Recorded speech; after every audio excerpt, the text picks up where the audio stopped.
जो आपसे वोट मांगने आए आप उससे सवाल पूछो। मेरे बच्चों की शिक्षा के लिए क्या करोगे, मुझे नौकरी दिलाने के लिए क्या करोगे। फिलहाल एक प्रोटेस्ट चल रहा है जिसमें एसएससी की तैयारी करने वाले जितने स्टूडेंट हैं वो प्रोटेस्ट इस बात के लिए कर रहे हैं कि आप हमारा जो पेपर है उसको सही तरीके से कंडक्ट करवा लीजिए और टाइम पे कंडक्ट करवाइए। बस इतना इनका इतना ही मांग है। लेकिन अब इन लोगों को इस बात से भी दिक्कत होना शुरू हो गया कि भाई क्यों तुम लोग अपना हक कब से मांगने लगे हो, अपने बारे में बात कब से करने लगे हो।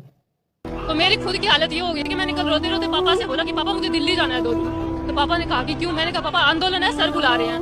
तो पापा कहते कि बेटा जाने से बात बनती है तो जाओ। अब बच्चे अगर कोई बच्चा अगर हक नहीं मांगता है यानी कि वो अपने बारे में बात नहीं करता है तो आप उनके बारे में सोचते नहीं हैं। जब वो अपने बारे में सोचना शुरू करता है, आवाज़ उठाना शुरू करता है, अपना हक मांगना शुरू करता है तो आपको इस बात से भी दिक्कत होना शुरू होता है। आप उसका पेपर सही तरीके से कनेक्ट नहीं करवाते हैं, टाइम पे नहीं करवाते हैं।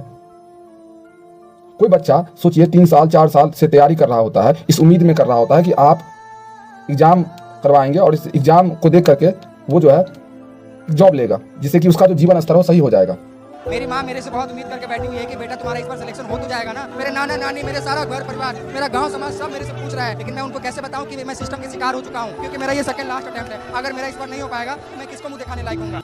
अब आप, हम या कोई भी इंसान बड़ा आसानी से कह देते हैं कि तुम लोग क्यों कर रहे हो सरकारी जॉब की तैयारी।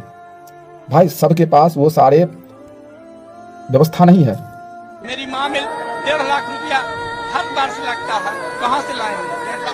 उसको बीमारी हो गया है, कहाँ से उसको दिखाएं? जब नौकरी लाएगा तभी ना दिखाएंगे। मैं